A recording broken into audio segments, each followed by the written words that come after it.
So we began a journey of Holy Week last week on Palm Sunday, but then in earnest in the Gospel of John on Thursday evening. We started with John 13, where Jesus begins with a line that says that having loved his own who were in the world, Jesus loved them to the end. And in Good Friday, we see how Jesus loved them to the end by taking the abuse of humanity and ending up on the cross. And that same thing, Jesus loved them to the end, carries us through to tonight. I love watching movies. There is nothing quite like going to the movie theater with the surround sound and the whole big screen. But I also like watching movies at home. I don't know that lives or the binge watching and movies on streaming have quite the same things that DVDs did when they had special features. Because when you get the special features, sometimes, like if it's a comedy, you could get the blooper reel of all the funny bits that they messed up. But sometimes a movie had an alternative ending. So you watch the whole movie, and then on the DVD, you can go and click alternative ending and see a different way that movie could have ended, which tells you that the director wasn't quite sure where it was going and had told this story and twice, right, with a different ending than the original one. And it's interesting to go back and see how it could have gone had they made some different editorial choices as they went along.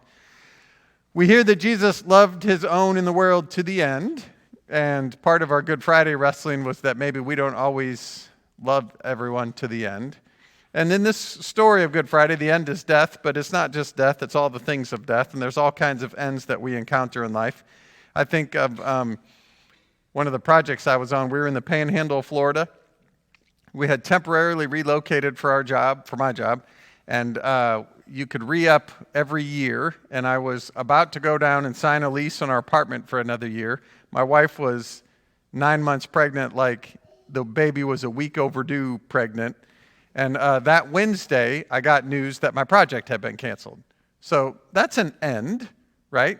I still had a job, but I also had a wife that was very pregnant, and I went down to the landlord's office and said, hey, I was going to sign up for another year. Can't do that. My project got canceled, so I just need to go month to month until we can move. And he said, I don't do that. You have to move at the end of the week. And I said, well, my company moves me. I don't know how fast they do that. Let me check. So I called, and they said, well, we'll get to you in about 3 weeks.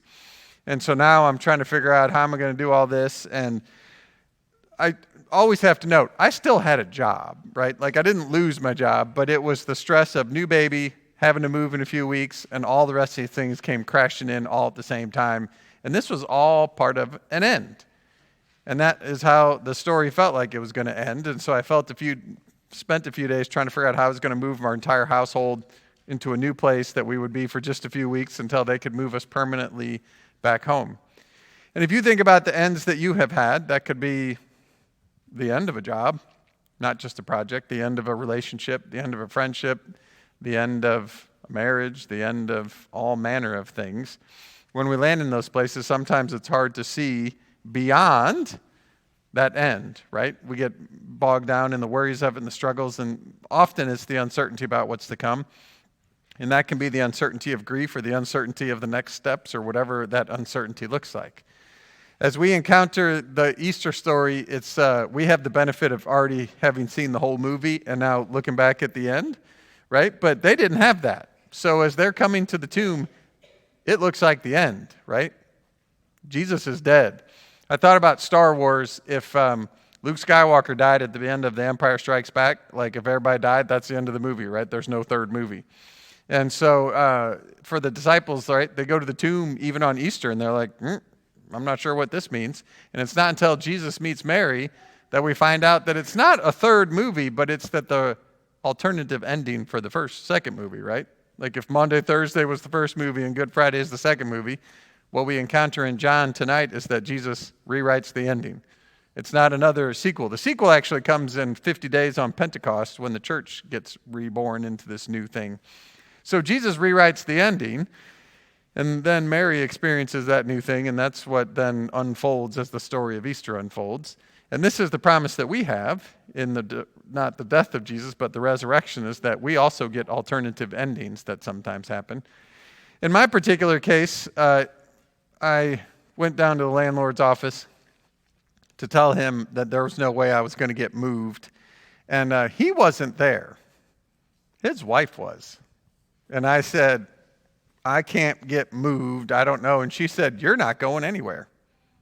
Your wife is about to have a baby.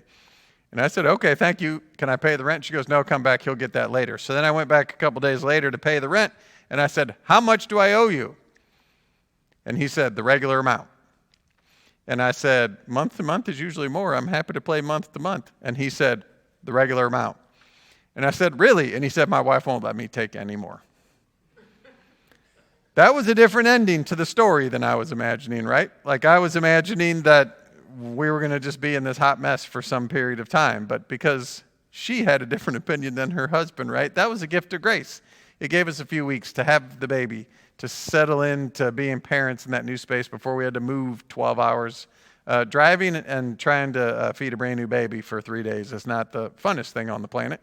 But we got it done, and we were able to do that because of that new beginning. On this Easter Vigil, as we have journeyed from that Good Friday into this space, we are always reminded that there are alternative endings to all of our stories that Jesus continues to write. And even when we can't see the ending that might be coming, the faith that we carry is that Jesus is yet working that new ending for us, in us, and with us. Amen.